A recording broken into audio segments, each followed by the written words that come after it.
Welcome to Seth's Daily Podcast. Without you guys, this wouldn't be possible, and thank you guys for subscribing.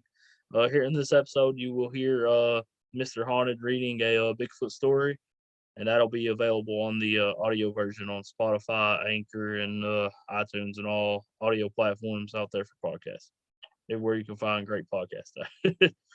We're blessed enough to have a Bigfoot researcher, dogman researcher, basically just like my buddy David Mills from Indiana.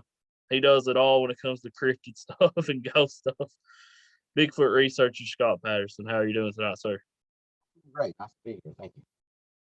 Absolutely, man. Definitely appreciate you being on. Glad to be here. And I know you actually have an eyewitness account of a Bigfoot sighting, man. So if you want to tell that story. I do. I am from the upstate part of South Carolina. You and your viewers may know where Clemson is. Heard of Clemson Tigers?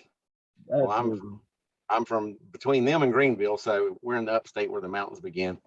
And I was living in a little town called Liberty, and I've been investigating since '84, and had seen footprints and seen a lot of stuff because we've got a lot of activity around here.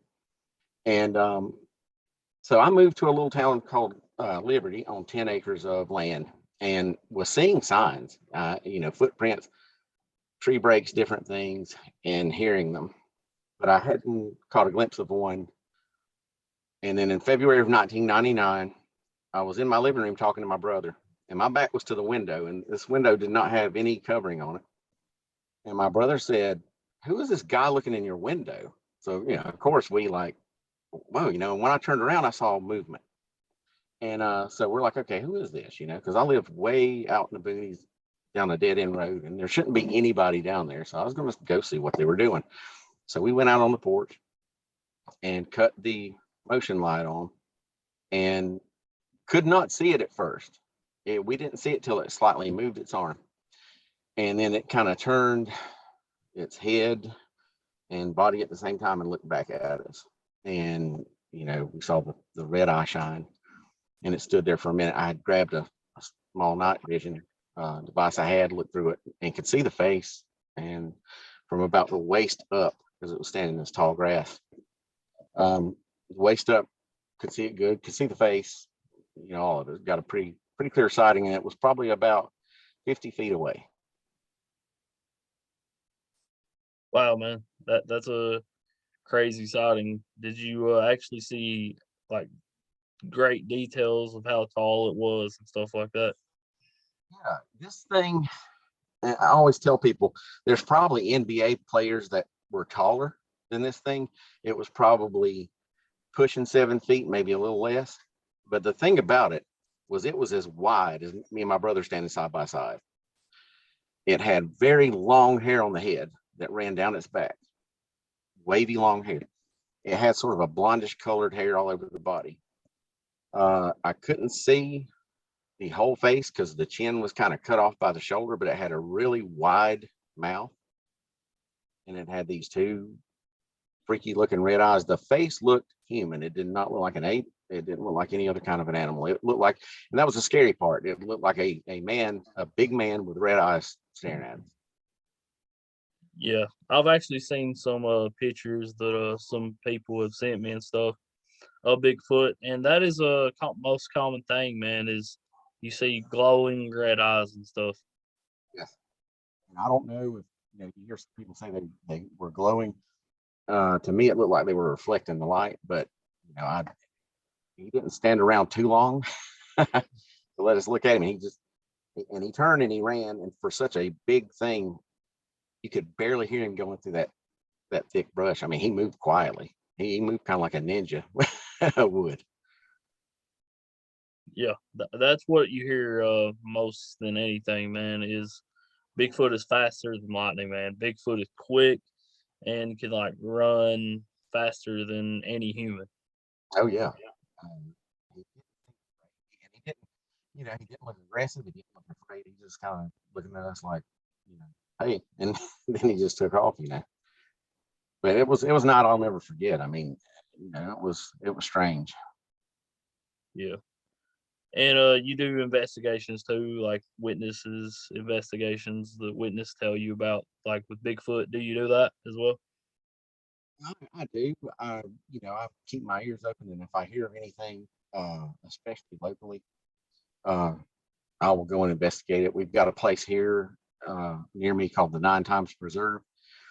I've had encounters with them in there, and other people have, and I go there a lot. But yeah, if I hear of any kind of sightings, yeah, I'll go out and check it out. Absolutely, man. Has there been any stories that just make you think like, "There's no way that's real"? Yeah, I mean, you hear some people that want to get a little weird with it. Now, you know, I'm kind of I've got kind of one foot in what they call the woo camp. I'm sure you've heard of that, which I do think that they can do things that we don't understand. And I think that, come being a Christian background, my thoughts on them are that they are leftover Nephilim from the Bible, giants. I don't really think they're an animal. So it takes a lot to freak me out. But uh, you can kind of tell when it gets really crazy. And I've heard some people, and basically, um, I kind of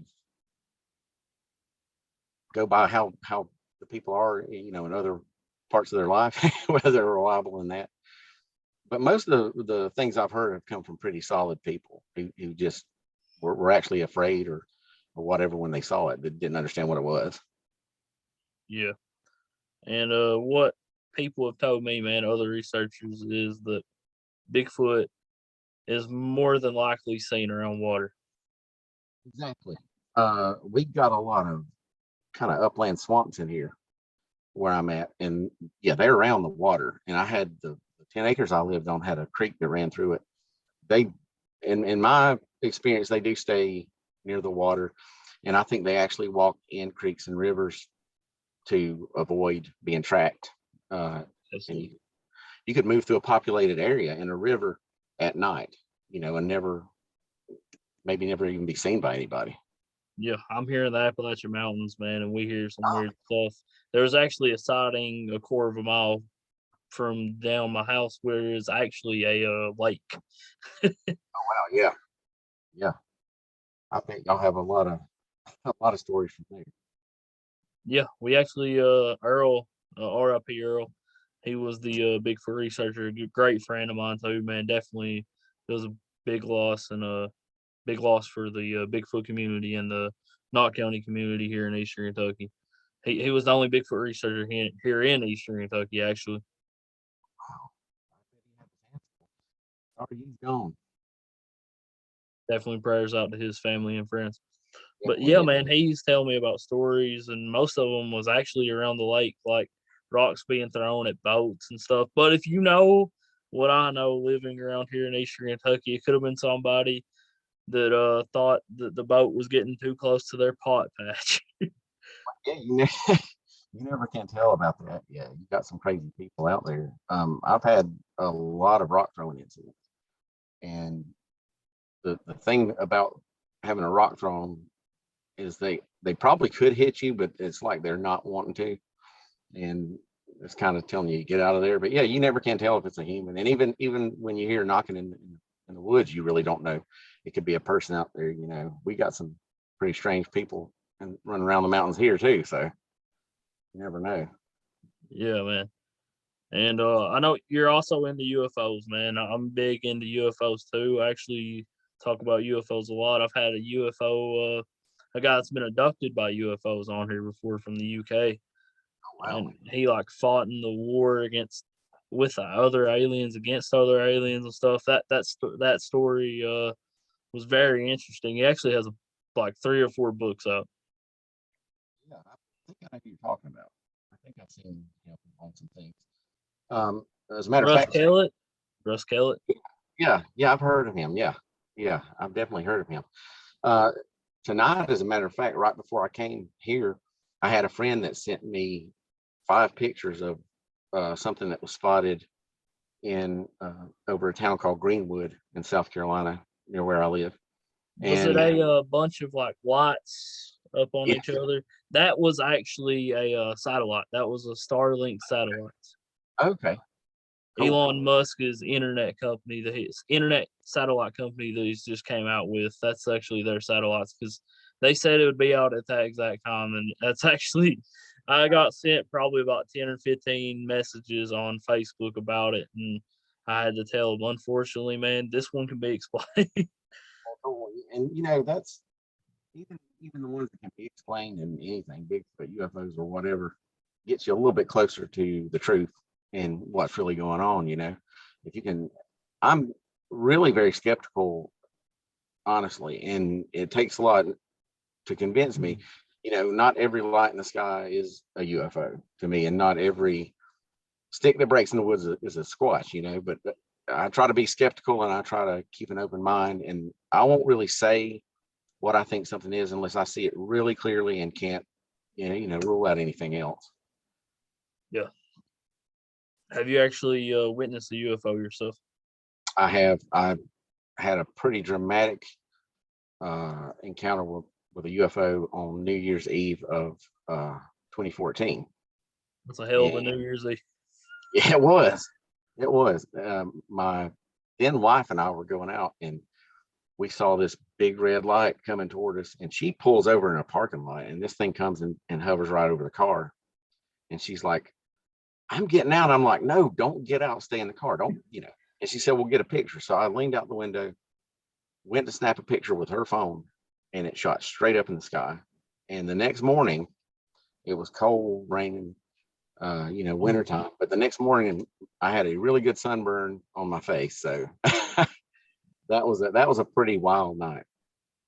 Did your like radio go out and stuff? That's what a lot of people that's what a lot of eyewitnesses say, that their like radio goes out and their car lights like dim, and their car lights go out and their battery goes dead when they witness a UFO. The thing about it is I don't even remember. We were so freaked out about seeing this thing. I couldn't even tell you if the radio was on or anything. That was holding our attention. I totally don't even remember that. Yeah, I actually know a witness. I can't say the name because they don't want their name to be out there, and I don't even know if they want the story, but I'm not gonna even say where it was. Just here around my area that actually said their like lights went out, like their car lights, and like the radio went dead. Oh wow. I've actually heard of that. Yeah, I've heard of that before, and I think that happens quite often. Yeah. I mean, they could be using the batteries from cars and stuff like that to maybe make them go faster. I don't know. Maybe recharge. I don't know. Yeah, I think a lot of paranormal things drain energy from different things. Like when I went to Point Pleasant, and when I was in the TNT area looking for the Mothman, all of our new batteries died. I mean, we had them in 5 minutes, brand new, and they all died. Luckily, we had backups, but sometimes those things will drain, devices, cars, and even people. At times, I've had people that fell out. Ghost hunting, especially, man. I'm a former paranormal investigator. I did ghost hunting for 5 years. So yeah, man, definitely. I've had like do you remember like the old ghost meter? Like it wasn't even digital. It was like the little bit. Yeah, I remember those. Yeah, was it the Yeah. kind with the needle on it? They had the thing. Was it the EMF? Yeah, the line that goes up and down. Yeah. Yeah, yeah, Yeah. I remember those. Yeah. Actually the battery went dead in I don't know if you've heard of Bardstown, Kentucky. It's a very haunted place, and at the jailers in it there, mine actually batteries went dead in the ghost meter. Yeah, I've never heard of that place, but yeah, that happens quite a bit. I mean, flashlights, recorders, cameras, everything will drain sometimes. Yeah. There's been a bunch of UFO sightings here in Eastern Kentucky like the past year. I don't know if COVID has made people like be outside more or what, but I mean, there's been a lot more sightings. There's been an increase in sightings and stuff. And I believe I hear from somebody that actually seen one like go inside the water and come out or something like that. Yeah, that you hear that a lot. Um, that happens a good bit. They seem to be attracted to water also, which is an interesting thing. And I've researched some numbers, crunched some numbers and things, and there has there have been more sightings during the pandemic than ever before. And I don't know if it's connected, like you were saying, or if more people are outside, but sightings have spiked, and then I think people are looking more since the government did their soft disclosure and all that. I've had quite a few I told you so moments since the government came out. I felt really good that they at least said something. Yeah, they're never going to tell us what's really going on. We know they definitely won't. But I'm not even going to get into that. Yeah, Don't want to touch that. that's a whole other animal there. Yeah, but I will tell you this: the government knows more about Bigfoot and ghosts and Oh yeah, UFOs and aliens and Dogman and Mothman and all the cryptids than what we will ever know. they definitely did. Yeah, I think they're all about it. They're going to try to keep as much as they can from us for whatever reason. I'm not really sure why, but that's what they're going to do. Yeah. I'm gonna actually tell you what Russ Kellett told me when he got abducted by aliens and stuff. He told me that Bigfoot is actually a bodyguard for the aliens. Oh wow, I've heard that also, or not really a bodyguard, but I've heard that he was an alien also. And if you read a lot of the Indian legends, they kind of hint at that too, that they may have came from out there in the stars somewhere. So you never know. I mean, I definitely think every paranormal thing out there is connected in some way. I definitely think there's a thread that runs through all of it, personally. Yeah. When it comes to Dogman, though, I believe the government created that. That's a very good possibility. Because really, unless you really think the werewolf legends, of old were the dog man, then it's pretty much a recent thing. Um, it's a pretty recent development there, and they seem to be every dog man incident I have ever heard of. They've been at least somewhat aggressive, and it's not always the case with a Sasquatch. Sometimes they're aggressive, but a lot of times they're not. But every dog man encounter I've ever heard of, they were aggressive in some way. So we're dealing with something different there, and I do think the government is dabbling in a lot of genetic um, things, and they're probably making things that we probably don't even want to know about, honestly. You definitely don't want to know about. But I believe Dogman is either created by the government or demonic. That could definitely be it too. You know, I've heard of a lot of people encountering the dog man and they felt evil. They felt a sense of evil. They felt it was evil. They could, they just felt really a bad vibe coming from it. So it definitely could be. It could be a little bit of both. The guy, you never know what the government's dabbling in. It could be a little bit of both. Well, MK Ultra. Yeah. Yeah. You never know, really. I bet our government has done things and other, not just our government, governments of the world have done things that are pretty shady and probably are on, uh, not in the best interest for their people, It'll never see the light of day either, man. Yeah. They'll never own up to that. Yeah, but Dogman definitely is out there, I believe, and I believe that I don't think people can kill the Dogman, to be honest with you. Probably not. I've not heard of anybody. I've never really even heard of anybody taking a shot at one myself. And I have, I have. okay. I'm not gonna say a name, but I have, and it actually scared it off, but it didn't kill it. Yeah, I don't think I would want to tackle one with whatever power rifle I would have. I don't think I would even take a shot at it. That could turn out very bad for the person doing the shooting. But they, I'm with you. We don't know if it can she can bring it down or not. And I definitely know Dogman's out there. I've never seen one yet. Not sure if I really want to. Don't want to. But I have seen the tracks, and that's very convincing. And I've heard of a lot of reliable people that have told me they've seen it and ran into it. Have you heard of the knot deer? I've not heard of that. I'm not familiar with that. It's a deer that like stands on 2 feet and stuff. Oh wow, no, I haven't heard of It that. has like a man's head and stuff. Yeah, it's a new cryptid, relatively new, from what I understand. From what I understand, I'll have to look into that and see what I can find out. Yeah, I've not even heard of that. it's an Appalachian folktale actually. Oh, okay, I got you. Yeah, I'll research that and see what I can come up with. It's pretty crazy, man. To be honest with you, It sounds like it, yeah. and actually, there was people that told me that Bigfoot's favorite thing to eat is deer. Oh, yeah, I can imagine that. Um, I've heard of people who have seen them among 2 or 3 deer, and the deer didn't even know they were there.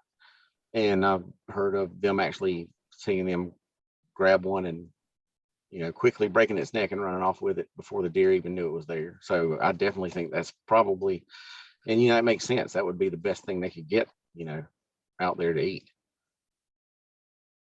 Definitely, man. I actually heard a researcher tell me about a story where there was like 3 Bigfoot attacking one deer. Somebody seen a deer hunter thing. Oh wow. Witness that, yeah. But that, I bet that was pretty freaky to witness that. yeah, I don't think I would want to. Yeah. Definitely not, man. Yeah, man. There's a lot of tales out there, but you're also a paranormal investigator, right? I do a good bit of pretty much anything that's paranormal. I'll check it out. We got a lot of haunted places in South Carolina around where I am, and different places, and um I've had those kind of encounters, and yeah, pretty much anything paranormal, I'll check into it. Been interested in that pretty much since I've been a child, and all things paranormal, basically. Yeah. So, like you said though, some people actually think the Bigfoot is a spirit. Yeah, I've actually heard that too, and seeing the way it moves and seeing the way it can run so fast and be there 1 minute and gone the next, I can see why they would think that. I definitely could see why they would think that. Yeah, it's not out of the realm of possibility. Oh yeah. They definitely got they definitely outclass us, especially in the woods. They can do things that we can't imagine doing. They can move in ways we can't, and way faster, way stronger. And we can't touch them, and especially in their environment. They can do a lot of things that would make you think that. Definitely. Absolutely, man. What's the scariest thing that you've actually got on recording of a ghost, like their voice? What's the weirdest and most creepiest, bone chilling voice recording you've got on ghost hunt? The weirdest thing is that I have not ever gotten an EVP yet. I have heard plenty of things, and have actually tried to record a few things, and haven't got anything that was stand out. But I've heard some pretty creepy stuff, and it seems like when you're trying to get it, at least for me, um, it avoids it, or you can't pick it up, or you think it's going to be doing something here and it's somewhere else, and it's weird. I've not ever gotten anything really really solid yet. And I want it to be really solid and really out there before I will put it out and say, okay, this is that. And I just haven't gotten anything that's solid, good quality yet. Yeah. Actually, back in 2010, when I was like 12, I actually seen a mist go through mine and my cousin's hand. We actually got it on picture and stuff. Oh, that's cool. I do Yeah, have I do have a couple of pretty scary pictures that I've caught. Well, yeah. that's cool. It was kind of a misty apparition. That's the closest thing to apparition I've ever seen. Besides that, I've never seen anything like that. I mean, I've heard some things.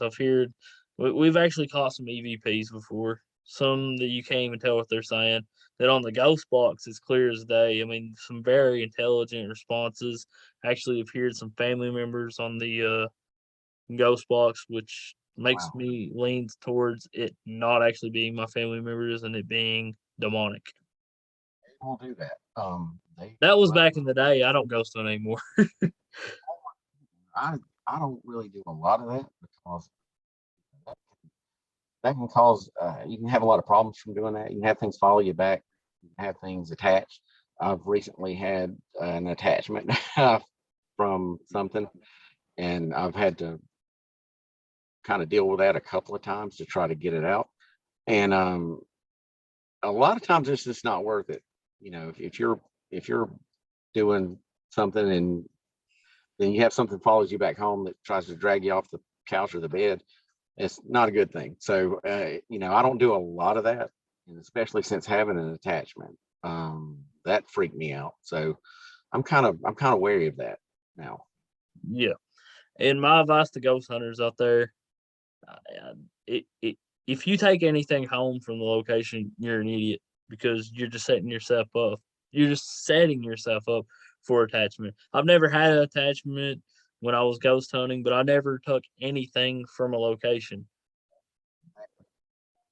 A lot of people don't understand, but you really probably shouldn't even touch anything in a really active location because if you do that, it can kind of transfer, it can kind of single you out from that even. And it's more dangerous than what people think. And it's more it happens more often than people think. Yeah, I just got out of ghost hunting. I got burned out on it. I did it so long. I'm more interested in like Bigfoot and UFOs because I've actually seen a UFO before. Definitely. My main thing is Bigfoot and probably UFO second. I do the ghost thing, you know, here and there, but Bigfoot's my main priority and the UFO thing's my main interest right now. Yeah, UFOs always have interested me, and I seen a UFO as a young boy, and ever since then I've been hooked. Oh yeah. Once you see one, you know, it kind of gets in your blood and you you find yourself looking up every time you go out and it's you know, you get hooked on it. Yeah, They really capture your attention. yeah. I've never seen Bigfoot. I've heard some weird things in the woods. I mean, obviously here in Eastern Kentucky, you're gonna hear. But you can't exactly say it's Bigfoot because we have mountain lions here. We have bears. We even have black panthers, even though we're not supposed to. Exactly. You know, it's funny. Any DNR you ask anywhere, any Department of Natural Resources, any game wardens or anything, they will tell you that, and they do it in South Carolina terribly. We have no Black Panthers here, and I know people. I know four people that's got a picture of one. I've actually seen one and have found the tracks I haven't of seen one one. that they reported. I've seen them on a trail camera in the county I live in. I have seen hogs. We're not supposed to have hogs here, but there Wow. has been a hog killed close to where I live. So there's hogs here from like Louisiana, them type of hogs, and they're not supposed to be here at all. Yeah. Well, you never know. And like one thing I've noticed in South Carolina recently, we're getting armadillos that come up here, and we didn't used to have them. And just in the past few years, I've been seeing them hit on the road, and you know, you never really know what's out there. I mean, things migrate, things move, things go different places, populations expand, and you don't know really what you got. I mean, most people kind of think they know everything that's in their area, but really, there's places, even in not so rural areas, that you know people tend to believe they go everywhere, but they really don't. There's places that we don't see every day, and you really don't know what's out there. Yeah, absolutely, man. And I believe Bigfoot doesn't stay in one exact location all the time. I definitely believe that. I think they're nomadic. I think they like to keep moving around, and it would make sense. You know, um, I it think would there's make. more of them than what there is us, man. I I believe there's a. I've heard researchers uh, talk about what they think the population is, and I think they always go way under. I think there's way more of them out there than what people think, and I think they're all over. They're all over the world. Used to just be Pacific Northwest thing. Everybody just thought Bigfoot was in California, Oregon, and Washington, but they're all over the place. They're all over the world. I've got friends in England. They're having sightings over there recently, Scotland, places like that. So they're everywhere. They're just good at staying hidden. Yeah, definitely, man. They're the best camouflage out there. Oh, yeah, yeah, and they, you know, if you think about it, if you walk around anywhere, most people don't look up. You just don't do that. I mean, that's something that people just don't do. And I've heard of a lot of reports of them actually getting caught on video in a tree, and they also stand so still. I'm come from a SWAT team counter-terror background, and did that as a job for a while. And Oh, you you know was you're a vet? no, I was in nuclear security for a nuclear station uh, in South Carolina. We were trained like military, but we were law enforcement. Basically, we were a SWAT team, nuclear security. But the first thing you notice is movement, and then you notice color and different things. So a lot of times, if something, they may not even be camouflaged that well, but if they stay still, you can walk right by it and not see it. And I think they are masters at staying still and not moving at all. Definitely, man. They are very intelligent, and they definitely. I believe they're more intelligent than us, man. Honestly, Bigfoot is the maybe the most intelligent. I don't know exactly what you call them, animal, half ape, half man. I tend to believe they're half ape, half man, maybe unknown type of ape or something. I don't know. I definitely think they are. Um, Some type of ape. They got some type of ape in them. oh yeah, definitely. They're definitely a mix of genetics. Definitely. I do think that they can communicate with each other. I think they have a language of their own. I think they're intelligent. I think they're every bit as intelligent as we are. I just think they think differently than we do, and we can't understand how they think. And they probably can't understand how we think. But I think, as far as in intelligence, you're right. They're probably a little bit more intelligent than us because they have stayed ahead of us for since time began, basically. We can't find them, man. Exactly. And that's telling you something there. You can pretty much go out anywhere, and it may take you a while, but you can pretty much find most things. And you've got animals like the snow leopard that are extremely hard to find. And if you think about the snow leopard, it's very hard to locate it. They're good at staying hidden, but look at how much more intelligent these creatures would be than a snow leopard. They've basically got the intelligence of a human. They could stay out of sight indefinitely, and you know, like you said, we've never concretely found them.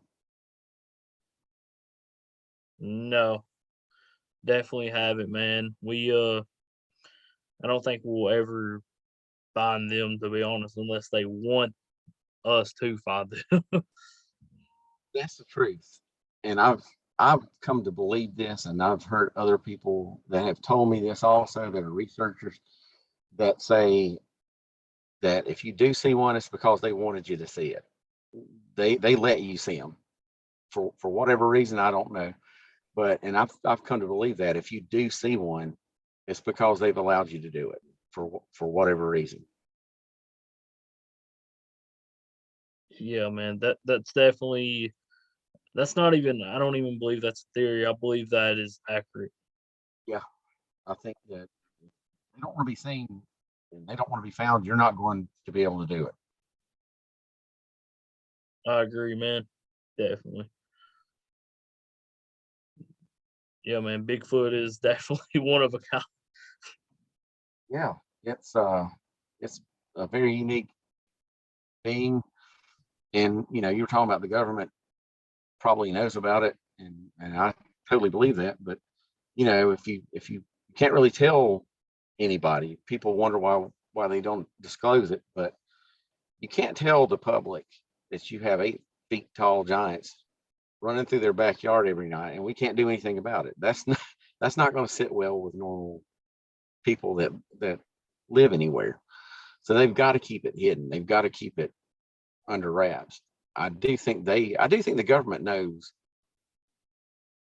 exactly what they are and where they come from and all that, but they're not going to let us know about it. Definitely. Well, man, I definitely appreciate you being on. Yeah, thank you for having me. I've enjoyed it.